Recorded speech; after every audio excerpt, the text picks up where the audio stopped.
Hello and welcome to Future Commerce, the podcast about the next generation of commerce. I'm Brian.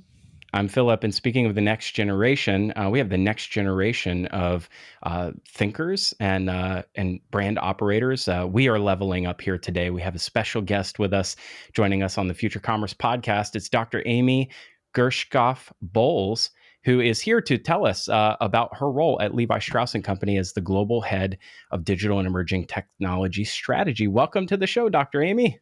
Thank you so much for having me. It's great to be here. And it's great to have you. It's an esteemed honor to have you because we're often talking about prestigious brands like Levi Strauss & Co. or just what I might just call Levi's, something I wear every day.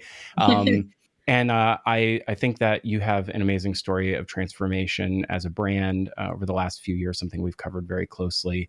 A lot has happened in the last few years, not just with Levi's as a company, but with the consumer. And so I'd love to kind of understand some of that here today and how you're thinking about how the brand is connecting with consumers today and how you're powering that with data. But let's learn a little bit about you, Dr. Amy. Tell us a little bit about yourself and who you are and how you came to be with such an amazing storied brand. Well, thank you. So yes, as you mentioned, my role at Levi Strauss is I head up global digital and emerging technology strategy, which means that I think holistically and globally about our digital and technology strategy as it relates to our business, our consumers, and also our employees. So that also includes all of our digital upskilling programs, which are critical to the next generation workforce. Prior to joining Levi's, I spent many years working in high growth venture capital and private equity backed startups, where I've had both technical and operational roles. So I've been myself a founder and CEO, as well as chief operating officer, general manager, chief data officer. So I've had the opportunity to sort of have a variety of roles in high growth startups. I've also been an investor myself, as well as a board advisor. And then I've had C-level roles as well at public companies, and also currently serve as a public company board director. So I've gotten to see companies sort of at every stage of the journey, from early stage startups all the way to larger public companies. And I've also had the opportunity to have experience in academia as well. I was a professor at Princeton University, as well as at the University of California Haas School of Business. So I've gotten to see data and technology and digital from the academic perspective as well. And I also was the head of media planning and buying and analytics for the Obama re-election campaign. So I've had kind of that civic experience as well. So all of that kind of background in both high growth startups, large companies, academia, the public space has, I think, given me a bit of a maybe unique vantage point on how data and digital and technology can play a role in lots of different ways in people's lives.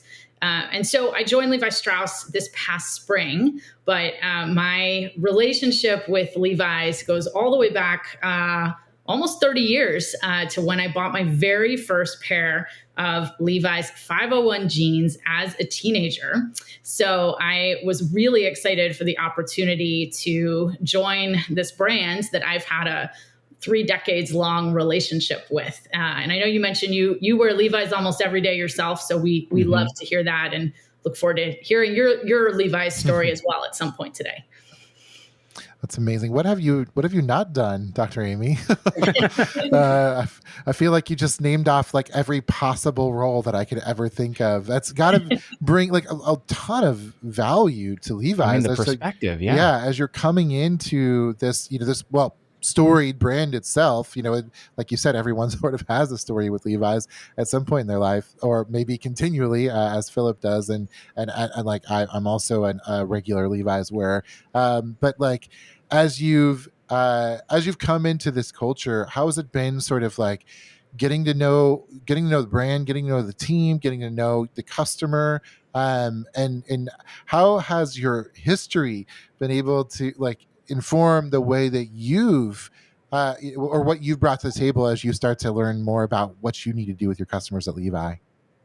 Well, it's a great question, Brian. And I think one of the things that's so interesting is regardless of whether you're talking about a very small, high growth startup or a large public company that's trying to appeal to consumers, or a political campaign that wants to reach voters, there's certain commonalities in driving innovation that are common to all of these organizations, regardless of size and type.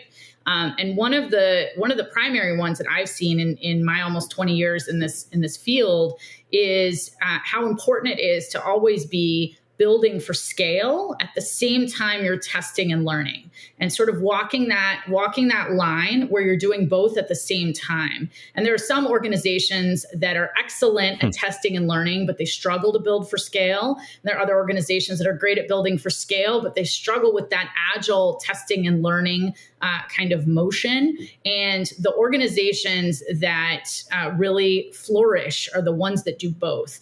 Because scale is what drives enterprise value for your company, for your business, for your organization. But it's also what drives value for the consumer, right? If you want to reach all of the consumers or potential consumers for your brand, it can't only be through a very, very tiny A/B test, right? In order to really reach all those consumers, you have to be operating at scale. But at the same time, today, the digital data technology landscape, it's evolving so rapidly that you have to be in a very agile testing and learning mindset where you're always surveying the market and you're looking for the latest new innovation, and you're being very thoughtful and disciplined about whether that innovation has applicability for your business, for your consumers. And if so, engaging in a testing and learning approach that allows you to have an eye for the North Star of scale, but at the same time, be building for North Street, right? Thinking about how you get a test into market quickly and can really start learning from those results. There's an idea of sort of the journey that a lot of digital brands have been on, or at least digital first brands have been on, is that e-commerce, when it was a nascent channel, we thought of these as sort of like iterative development as sort of like project-based mindset. We build something, we put it onto the market, we wait for market feedback. This has come full circle now. We're almost in like software development life cycle sort of mentality, is that it is actually a very program centric channel now, and that we are continually learning and taking those learnings and evolving our mindset.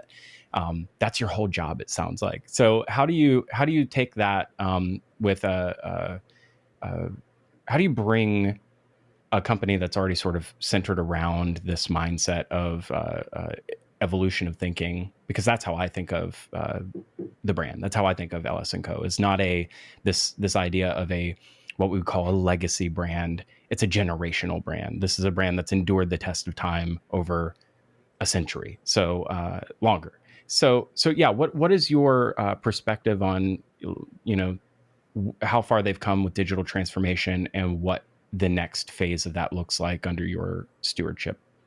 Yeah, it's a great question, Phillip. And one of the things that I think was so wonderful about joining this company, as you mentioned, this company is more than 170 years old. And yet there's so much innovation and innovative spirit that have enabled the company to stand the test of time in the way that we have. Our CEO likes to say that Levi, Strauss & Company was the original Silicon Valley startup because the iconic Levi's 501 gene, which is coming up on its 150th anniversary next year, which is amazing. The patent for that gene was a partnership between our founder, Levi Strauss, and a tailor named Jacob Davis. And so, innovation is kind of in the lifeblood of the company and is part of how the company operates. And so as I came in, I saw here we have all of this exciting innovation already happening in-house. And then you look externally at the landscape, the emerging technology and digital landscape, and you have just a wealth of opportunity. There are so many new and exciting innovations happening in this space every day. And so what we did first was to take a page out of the playbook of industry best practices. I mentioned I taught in a business school. This is kind of straight out of what they say is a best practice from business school and from other iconic companies, which is to start with building an emerging technology framework that you can use to evaluate any digital or technology opportunity to determine if it's right for your business and right for your customers to start down the journey of testing and learning.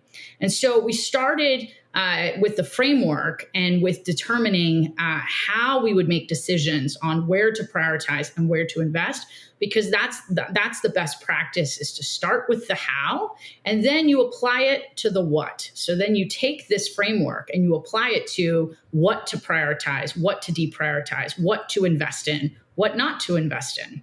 And so this framework was grounded in our company DNA and our values. It was designed to drive enterprise value at scale for both our business and our customers. And so we developed this scorecard and framework that allows us to take any possible new technology or digital opportunity and evaluate the strength of the resonance of that opportunity with our overall corporate strategy. It allows us to look at that opportunity and do some robust analysis financially. It allows us to look at how resonant that opportunity is with our company brand, our company DNA, our corporate values. Levi Strauss is a very values-driven company, so we look at that. And most importantly, we look at the positive impact that any technology or innovation would have on our consumers, on our customers.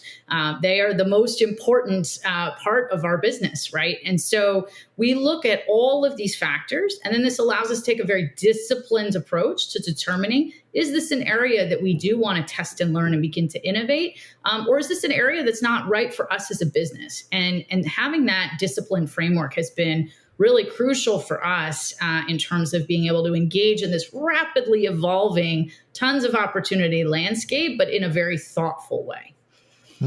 There's, I know, Brian, you're champing at the bit. I want to let you in there, just very concretely, and we don't often delve into the tactical, but is there a good example of the kind of thing that gets prioritized in that framework and the kind of thing that gets deprioritized in that framework? And if you can't speak to specifics, what you're working on today, from my time as a consultant, often, it's really the value of the framework is teaching the team how to act as a team and what to value and how to hold each other accountable in the framework. The framework itself, the actual document or the instrument, gets used less over time as the team gets its legs under itself. So I guess I'm leading the witness, but what are the kinds of things that you wind up finding is important to the business versus the sort of things that take sort of the back burner? Yeah, it's a great question. And so we've started really by evaluating opportunities in two big areas. One is in the Web 3.0 space, obviously tons of opportunity there, ranging from everything from decentralized web content to blockchain-enabled applications, as well as the Industrial 4.0 space. Perhaps it shows up a little less in people's news feeds, but it's no less exciting. Wealth of opportunity in design, manufacturing, supply chain, operations, production, all areas that I think every company today is definitely having at the top of their minds. And so we applied this framework in those kind of two areas. And while you're right, I can't speak to too many specifics. I can tell you at a high level, we were very excited about some of the opportunities to really positively impact the customer journey. So everything from how customers become aware of the latest trends and new products and latest fashion trends to finding the right size and fit that's going to look great and feel great to them, all the way through to what is hopefully a great, seamless, memorable, personalized purchase experience. And then all the way through to actually wearing that fabulous pair of jeans out and about in their daily life. And at each of those different touch points, there's actually some really exciting new and innovative technologies that can assist the customer in having a memorable, fun, personalized experience along the way, whether it's in that discovery phase of finding the latest fashion trends, or whether it's in that finding the right size and fit phase, all the way through to that purchase and post-purchase experience phase. And so we're really excited about a lot of the new, latest and greatest innovations all along the customer journey in that regard. That's super good. Thinking back to your framework, and you also mentioned Industrial 4.0, a lot of data goes into Industrial 4.0 and also into building a framework and analyzing a framework. I think to Philip's point, and Philip, I don't feel like you were leading the witness too hard here, but I'm going to lead a little bit harder. Like, we were just talking to Kirsten Green, the founder and managing partner at Forerunner, and we asked her, like, hey, like recently, like, how do you feel about data? Like, are we post data? Are you trusting your gut more? We've seen a lot of, like, we have so much data, we don't even know how to necessarily use it. In fact, data is overwhelming our systems, and making it useful is very difficult because we have so much of it. How have you, and Kirsten went on to say, actually, I think we're in a pre-data. We haven't even touched how well we can use it. So, like, shocking answer. So as you've come to establish frameworks, and and you're using new technologies, you're gathering a lot of data. You're thinking about how this data impacts that rubric, that framework that you've built out, and you're scoring. But how have you been able to handle the amount of data that you have? Is it sort of, do you feel like it's clouding things, or are you finding insights that are actually more helpful? And how does that impact your decision making? Sorry for the multi-part question. 7-part question. Go ahead. Great question, Brian. So if you look at not only data, but data and AI and digitization, they are helping to accelerate really all aspects of our digital transformation at Levi Strauss & Company. If you look end to end, from designing the jeans all the way through, manufacturing, supply chain, production, the whole customer journey, as I described, from finding the right products for you, determining the right size and fit, all the way through to the purchase experience. Every stage along that journey, there's opportunity for data, AI, digitization to enhance the experience for the consumer, which is always front and center of how we think about any innovation that we might deploy, as well as to drive enterprise value for Levi's as a company. And so, I'll give you one example. A recent example is if you look at our stores in Italy. We have stores in many cities in Italy, including Milan and Rome. And if you look at those stores, Milan and Rome, of course, as cities go, not that far apart, geographically speaking. And we looked at data that included data on not only how the demographics of those cities differ for our customers and potential customers, but also other data sets like traffic patterns and even weather. And the weather in Milan and Rome, it's not that different. It's a few degrees difference. But it turns out those few degrees actually makes a big difference in what consumers there are looking for. In Milan, we found in general that consumers preferred a bit darker washes on their jeans. We could sell more outerwear, just a few degrees cooler, and all of a sudden outerwear sells much better. Whereas if you look at our stores in Rome, there was a preference for more lighter wash jeans. You could sell women's skirts a bit later into the season. We sell more t-shirts because it's a bit of a younger skewing demographic. And so we were able to leverage data as well as some AI as well to predict the what consumers would want to buy in each of those stores and adjust our stores accordingly. So that's sort of just like one small example of how data and AI can actually make a pretty tangible difference to the consumer experience.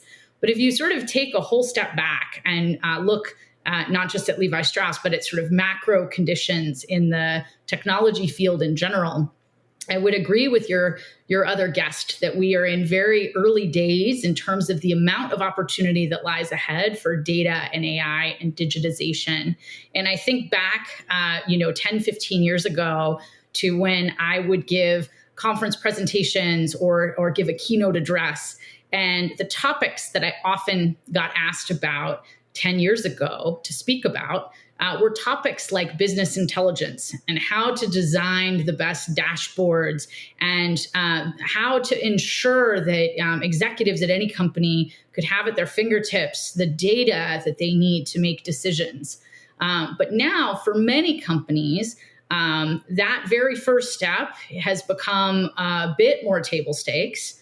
But we're now into this very, very interesting next chapter of the journey, which is how AI can help take all of that data and enable smarter predictions that can drive value for consumers.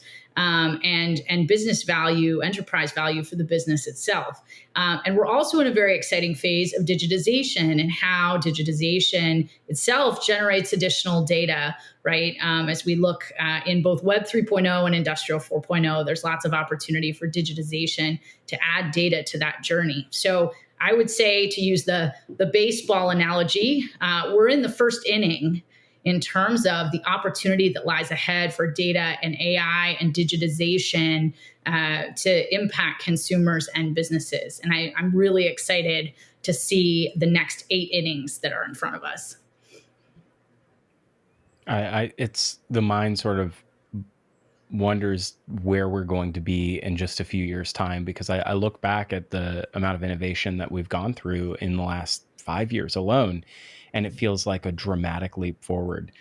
So you're sort of paving the way to, what the future, you're building a future. It's called future commerce. So we like to think about not what necessarily what you're doing now, but how what you're doing right now is paving the way. You've mentioned Web3 a few times. I'm curious what some of those opportunities look like. As I'm sure they're experimental, and sort of that Web3 is incorporates a number of things. It can be digital loyalty. It can be to some it's sort of tokenization of membership, right? Sort of like Brian's a big fan of Costco. If you don't know the show, he Bought my loves Levi's at Costco. Costco. We've talked about Web3.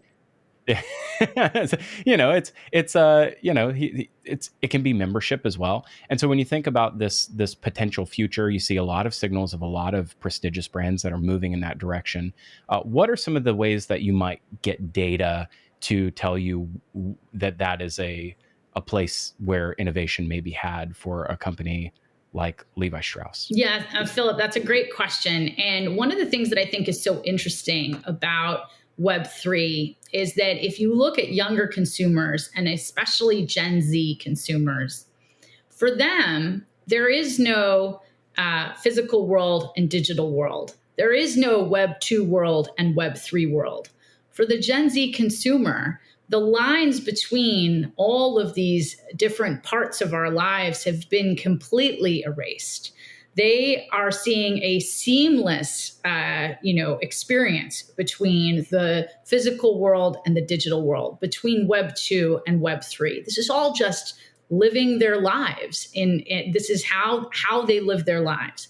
And so for us as retailers or as companies, I think the key thing for us is to think about how to design experiences for customers that bring together the best of the physical world and the digital world, and to think in the same way that our consumers think. And for them, it's one seamless experience. I'll give you an example. If you're trying to discover the latest trends in fashion, or you're trying to find the best size and fit for the next pair of Levi's jeans you want to buy, if you don't buy them from Costco like Brian. And so you want to find the best size and fit for you.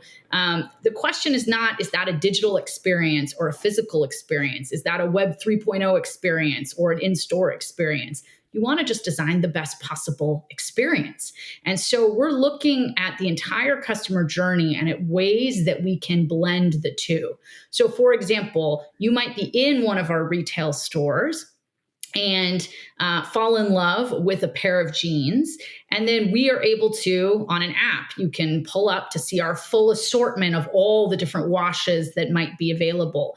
Because in any given retail store, we might only have a few washes, but we have an entire assortment available online. Or perhaps you're online, you're on your phone at home on the couch, and you want to find a way to discover the latest products and trends that will lead you to your next pair of jeans. That's an experience that you can have in Web 2 or Web 3. You can have through an app, or you can have through a number of other different shopping experiences. And so we're looking to blend all that together to create a shopping experience that's memorable and personal and fun, and that leads you to your next great pair of jeans or great shirt that you wear out proudly and absolutely love.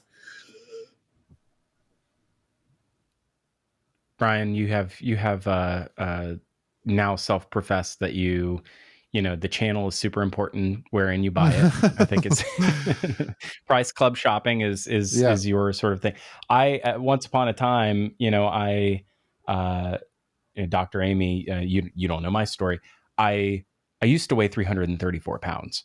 And I have a fitness journey over the last almost 7 years that, is really, I think, quite changed my life for sure, but changed the way that I approach fashion, definitely. In that I can actually, I dress in a more, I look at things like Levi's as like, oh, I can wear that now. It's like a completely different mindset. So when I look at fit, for me, I'm still in the very highly experimental, trying to figure out like who I am as a consumer. And I think that is an often overlooked sort of journey, in that I skew a little older, but the way that I approach fashion is probably a little more, skews a little younger. I'm trying to figure out who I am as a consumer. And that's where I'd love to at least, like, let's hinge on that for a moment. Consumers don't behave it like in a rational way. We can't just firmographic, psychographic, demographic, broad strokes paint how people behave, but in some ways we actually kind of can. So I'm curious if like a data-centric, AI-centric approach to channel independence and sort of just thinking holistically about how a customer actually shops and who they are, not necessarily who we want them to try to become, or how we're going to try to put them into a particular journey. Thinking about that, how is that? How are you sort of digitally enabling that more personalized experience to someone like me who has a very unique, circumstance and approaches your brand very differently to maybe someone else who's a 40-year-old middle-aged white male with a podcast? I'm so basically I'm a stereotype to some degree, but I'd love to figure out, like, how does that become more personal over time for someone like me who has a really interesting set of circumstances that I bring to my brand experience? Yeah, it's a great question, Phillip. And I think one of the things that I've always loved about Levi's in my experience as a consumer for almost 3 decades now is that Levi's really has taken the approach that every customer has their own story. So you have your story that you just told. Brian has his story that he told a few moments ago about where he gets his Levi's jeans and how he shops. My shopping story is different. Every consumer shopping story is different. And those stories can change over time, Phillip, as you just highlighted, right? The jeans that you're interested in purchasing right now today, it sounds like from what you described, are very different than the jeans you might have purchased 10 years ago. The same is true actually for many consumers today. The jeans that we would have purchased, say, 3 years ago before the pandemic might look a little bit different than some of the sizes and fits that many of us are purchasing now today. And so what Levi's has tried to do, and part of what I think has given us this 170-year long storied history as a brand, is really approach the opportunity to enable every customer, regardless of whether they're Gen Z or one of us or someone in the boomer generation, to be able to have that personal connection with the Levi's brand. And one of the ways that we've leveraged data and AI and technology to sort of further that journey is for our Red Tab loyalty members. So obviously, if you sign up for a loyalty program, we can then understand a bit more about your journey as a customer over time, because then you're part of our loyalty program and family. And that allows us to create tailored and personal experiences for you, both in terms of personal shopping experiences as well as more tailored kind of rewards experience as well.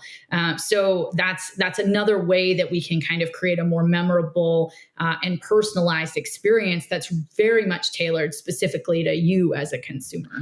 So looking at your strategy around Web3 and some of the innovation that you've been looking, or innovative technologies you've been looking at recently, how much do you focus on your existing customer that's part of your loyalty program versus looking at sort of like acquisition, more general consumer? Are you testing things out on loyal customers or new customers? Um, what kinds of results are you seeing from different segments? Yeah, it's a great question. And, as I was mentioning earlier, I've worked in, prior to my experience at Levi's, I've worked in both kind of earlier stage, venture backed, private equity backed startups and much larger public companies. And that one of the sort of common threads to what drives successful innovation there is balancing that test and learn as well as building for scale. And I think in a similar vein, one of the common threads that I've seen in prior companies I've worked at is that, again, regardless of size of the company or stage of the company, that it's always important to balance continuing to deliver delightful experiences for your biggest fans, as well as always seeking to bring in new fans who will be your next generation biggest fans as well. So at Levi's, similar to kind of many other companies I've worked at previously, we're always seeking really to do both. It's always important to make sure that you're continuing to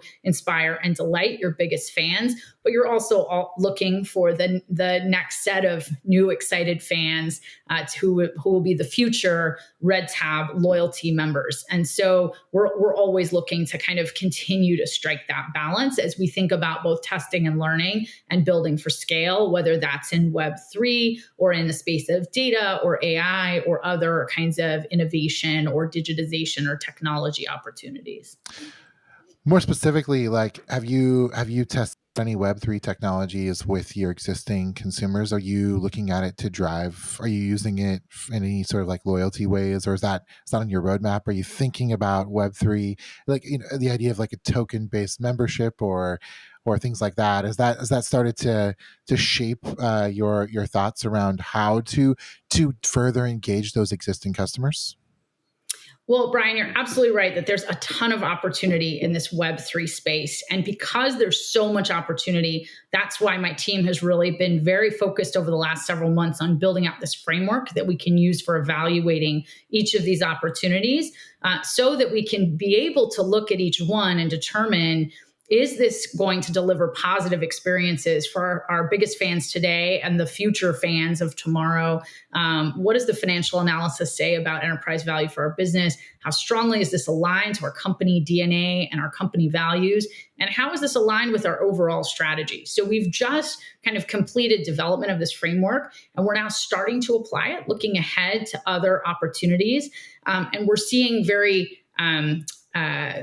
positive results from having such a disciplined framework to be able to evaluate these opportunities. So nothing to share yet in terms of results, but excited about where this is all headed.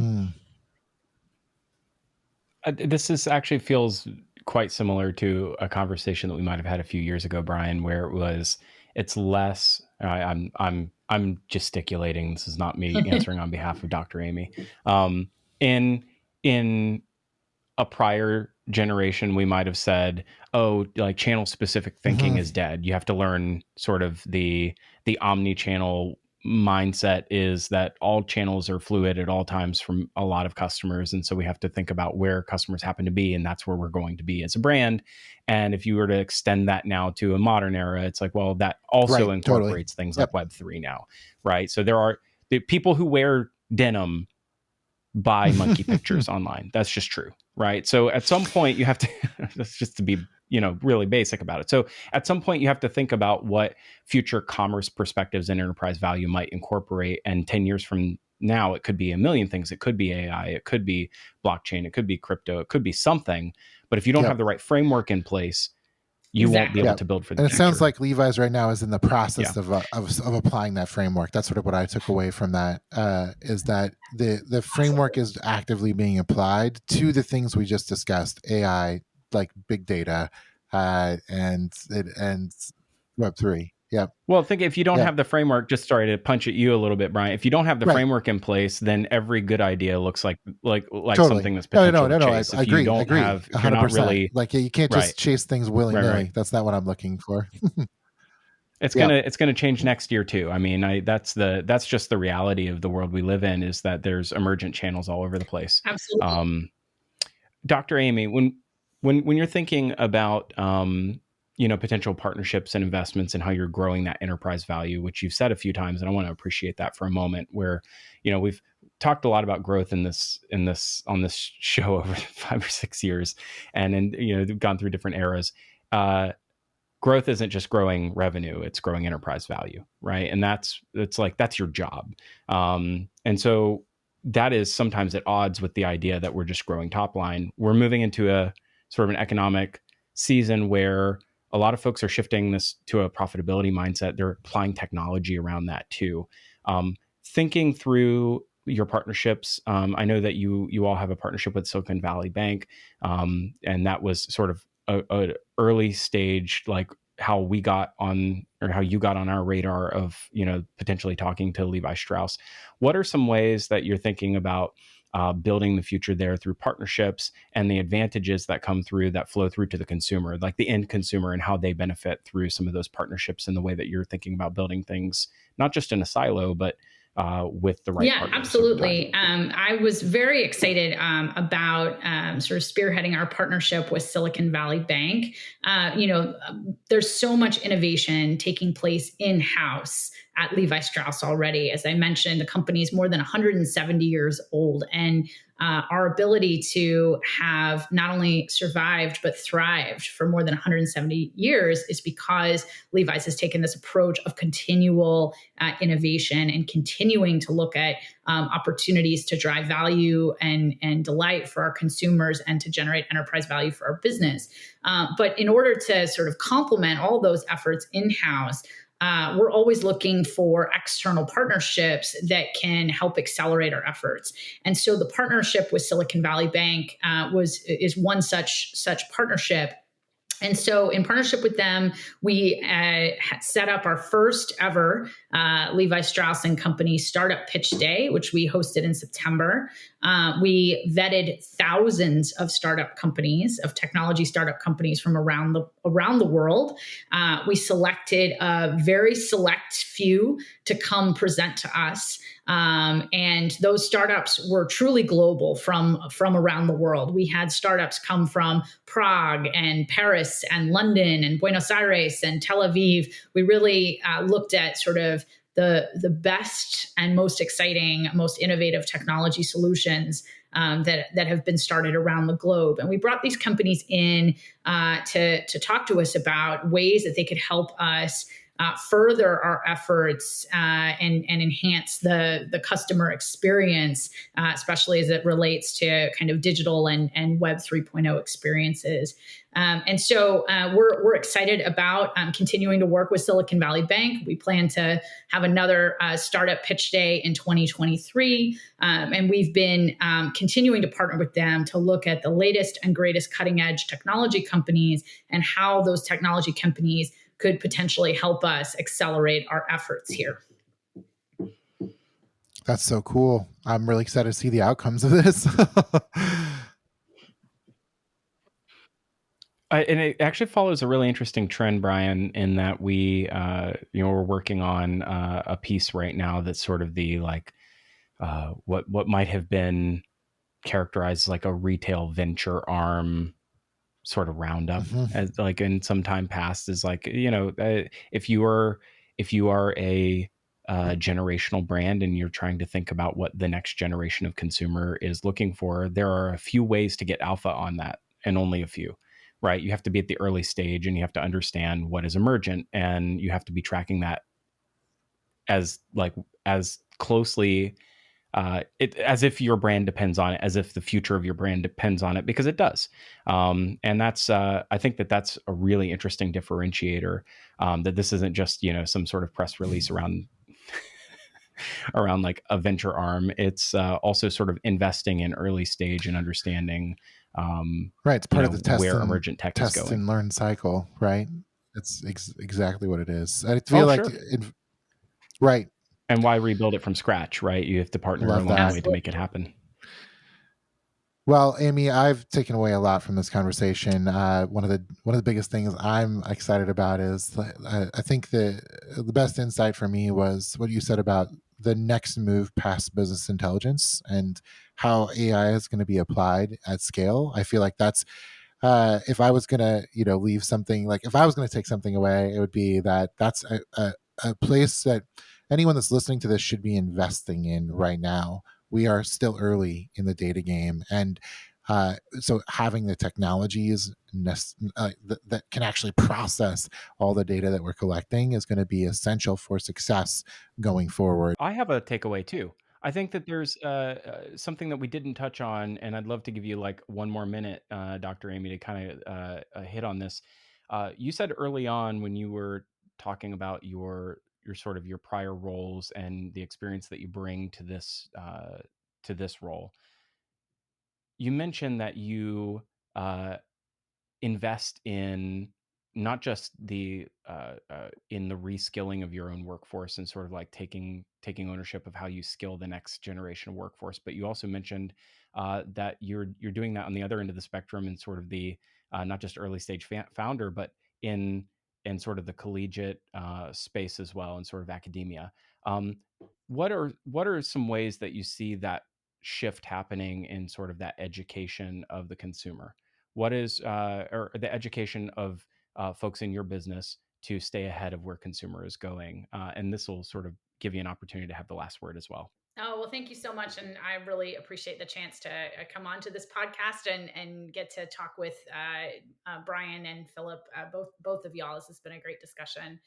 Yeah, I think when it comes to education and upskilling, really this is just a connection to that kind of larger consumer trend we were talking about before, right? Today's next generation of consumers, our younger consumers, our Gen Z consumers, they're not seeing the world as a physical world and a digital world.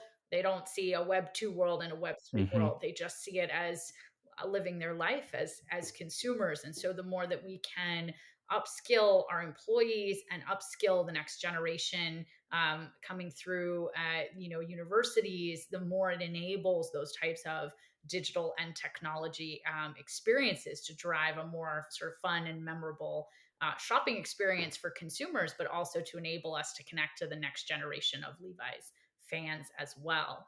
I would say if I was going to leave your listeners with my key takeaway, it would be that we've really seen at Levi Strauss an enormous amount of benefit from having built this very disciplined emerging technology framework as our first step, and using it to really evaluate opportunities in the digital and technology space, given how much opportunity there is.